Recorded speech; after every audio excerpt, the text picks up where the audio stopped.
अतिशय महत्त्वाचा जो संदेश डॉक्टर बाबासाहेब आंबेडकरांनी बुद्धांचा लिहिलेला आहे, आपल्याला दिलेला आहे, तो प्रत्येक संदेश, प्रत्येक उपदेश आपल्यासाठी अतिशय महत्त्वपूर्ण आहे. त्यापैकी संघाशी संघर्ष ह्या पाठामध्ये जो थोडासा आशय आलेला आहे तो अतिशय इथं महत्त्वपूर्ण आहे. जेव्हा शाक्य संघामध्ये सिद्धार्थ गौतमाचा प्रवेश होतो, तेव्हा त्या संघामध्ये आपल्याला सर्वांना माहीतच आहे की ज्या प्रकारच्या अटी टाकलेल्या होत्या त्या सर्व अटी सिद्धार्थाने मान्य केलेल्या होत्या.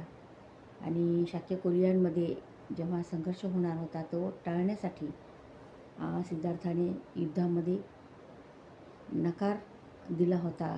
युद्ध करण्यासाठी, युद्धामध्ये सहमती दाखवण्यासाठी त्यांनी नकार दिला होता. आणि ते एका ठिकाणी असं मग ते म्हणालेले आहेत की सिद्धार्थ गौतम आपल्या जागी अतिशय बरोबर होते. शाक्य कुलीयांच्यामध्ये युद्ध होऊ नये असं त्यांना मनोमन वाटत होतं. आणि म्हणून तिथे एक संदेश आपल्याला खूप महत्त्वाचा वाटतो.